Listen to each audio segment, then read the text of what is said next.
Maligayang araw ng Godzilla sa inyong lahat at siguradong masaya ang araw na ito para sa mga tagahanga ni Godzilla dahil simulan na ang drumroll. Opisyal nang inihayag ang sequel ng Godzilla Minus Isa. Ito ay magiging Godzilla Minus 00.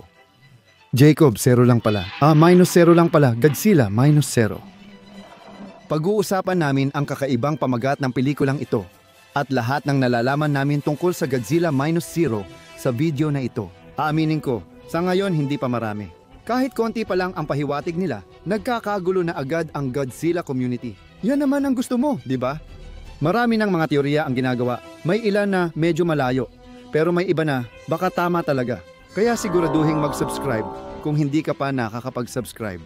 Panoorin ang pag-aanalisa ni Al sa pinakakapanapanabik na Minus 0 teorya na ilalabas namin bukas sa video ayon sa plano. Pero sa ngayon, mag-focus muna tayo sa Intel Drop. Ito ang Atomic News. Tara, ilahad na natin agad ang mga detalye. Wala pang opisyal na petsa ang Godzilla Minus 0. Ngunit nakatakdang ipalabas ito sa mga sinehan sa buong mundo sa huling bahagi ng 2026.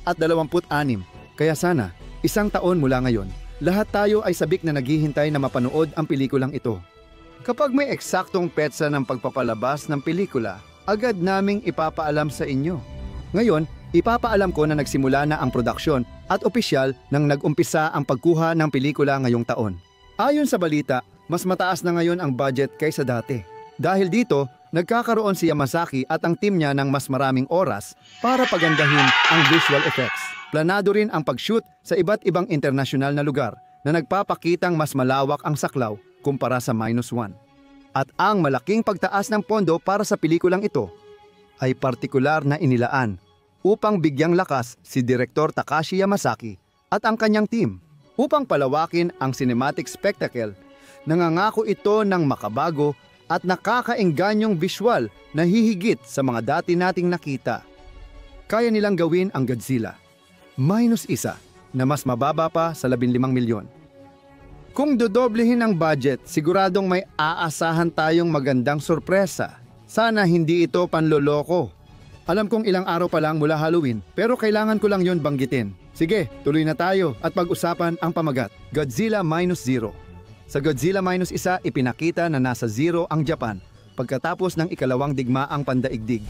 At pagkatapos ay bumaba pa sila sa Minus 1 matapos dumating si Godzilla. Kaya ano ang ibig sabihin ng Minus 0? Sa puntong ito, wala pa tayong ideya. Gusto talaga ni Takashi na ituloy ang sariling Godzilla style niya. Parang ginagawa niyang miniserye ang mga pelikula. Maaaring sabihin na ginamit nila ang Minus bilang pangunahing bahagi ng pamagat. Pwede kang mabaliw kakaisip kung ano ang dahilan sa likod ng pamagat na ito. Pero ang totoo, wala ka talagang mahahanap na sagot base lang sa pamagat. Pero ang mga pahiwatig ay makikita sa logo na ipinakita sa title teaser. Katulad ng sa Godzilla Minus Isa, masusing pinag-aaralan ng mga tagahanga ang larawang ito. Naghahanap ng kahit anong pahiwatig.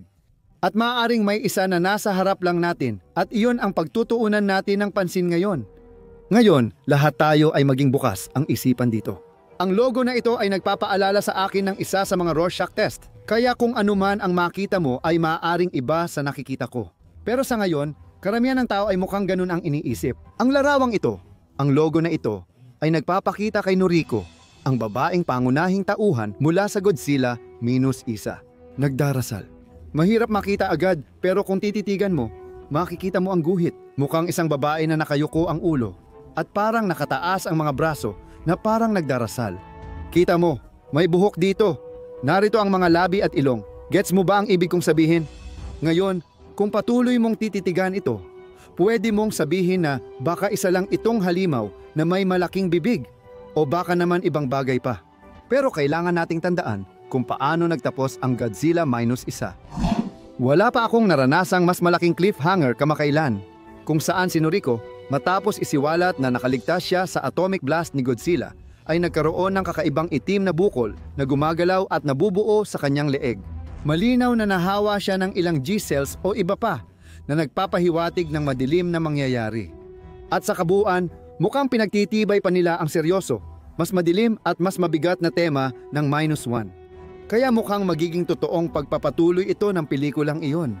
Kaya di natin mararanasan ang nakakalitong paglipat-lipat ng Monsterverse sa mga pelikula na sa tingin ko ay positibo. Kung ito ay si Noriko na nagdarasal, para saan siya nagdarasal? Siguro para mabuhay siya. Maaaring hindi siya maging isang kaiju, gaya ng sinasabi ng ilan na nakita ko. Umaasa talaga akong hindi niya gagawin yon dahil magiging corny lang. Malinaw na muli niyang haharapin ang kamatayan sa pelikulang ito. Kahit anong kwento pa, tingin ko umiikot pa rin ito sa pagsisikap ni Koichi na mabuhay o mailigtas ang sarili niya. Habang binubuhay muli ni Godzilla ang sarili niya, kasi nagsimulang mabuo ulit ang puso niya sa dulo ng -1. Sa teaser, makikita nating nangyayari na ito at may underwater na epekto silang gamit. Mukha talagang ending ito, kung saan nabubuhay muli ang puso ni Godzilla. Kaya malinaw na iyon ang tinutukoy, sa tingin ko. So mga residente, pwede ko pa itong pag-usapan ng matagal, pero iiwan ko na lang yan kay Alistair at sa video niya na lalabas soon. Mag-comment na at ipaalam sa kanya ang opinyon ninyo. Ang title at logo ay maaaring may kahulugan. Ibahagi ninyo ang mga teorya ninyo sa ibaba.